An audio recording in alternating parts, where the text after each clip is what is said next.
नवी दिल्ली येथील जंतर मंतरवर आपल्या न्याय्य हक्कांसाठी शांततापूर्ण आंदोलन करणाऱ्या विद्यार्थ्यांवर करण्यात आलेल्या कथित लाठीमार व वॉटर कॅननच्या वापराच्या निषेधार्थ अमरावती शहर युवक काँग्रेसच्या वतीने तीव्र आंदोलन करण्यात आलं। यावेळी युवक काँग्रेसच्या पदाधिकारी व कार्यकर्त्यांनी केंद्र सरकार विरोधात जोरदार घोषणाबाजी करत विद्यार्थ्यांवरील दडपशाहीचा निषेध व्यक्त केला। विद्यार्थ्यांचा आवाज दाबण्याचा प्रयत्न लोकशाहीला शोभणारा नाही। विद्यार्थ्यांनी आपल्या शिक्षण, रोजगार आणि न्याय्य हक्कांसाठी शांततापूर्ण पद्धतीने आंदोलन केले असताना त्यांच्यावर लाठीमार व वॉटर कॅननचा वापर करणे ही अत्यंत दुर्दैवी आणि निषेधार्ह बाब आहे, असं आंदोलनकर्त्यांनी म्हटलं।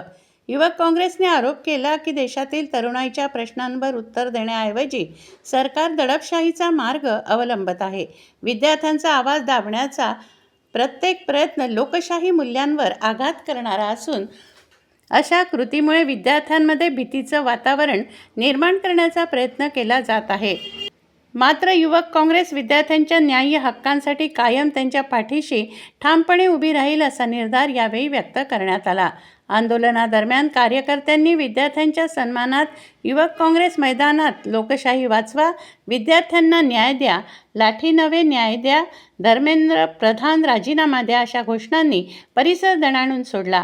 विद्यार्थ्यांवरील दडपशाहीचा निषेध करत संबंधितांवर कठोर कारवाई करावी आणि विद्यार्थ्यांच्या न्याय्य मागण्यांवर तातडीने सकारात्मक निर्णय घ्यावा अशी मागणीही यावेळी करण्यात आली। या आंदोलनात अमरावती विधानसभा युवक काँग्रेस अध्यक्ष वैभव देशमुख, बडनेरा विधानसभा युवक काँग्रेस अध्यक्ष आशिष यादव, राहुल साबळे, राहुल बागडे, संकेत साहू, अक्षय साबळे, प्रियाल मोहोड, अनय वाटाणे, रोशन इंगळे, अंकुश टोपले, आकाश धुराटकर, धनंजय बोबडे, अभिनव देशमुख, साहिल वांद्रे, अभिषेक भोसले, निशांत पवार, सम्यक वाकोडे, विवेक तायडे, ओम कुबडे, अभिषेक सवाई व इतर पदाधिकारी मोठ्या संख्येने सहभागी झाले।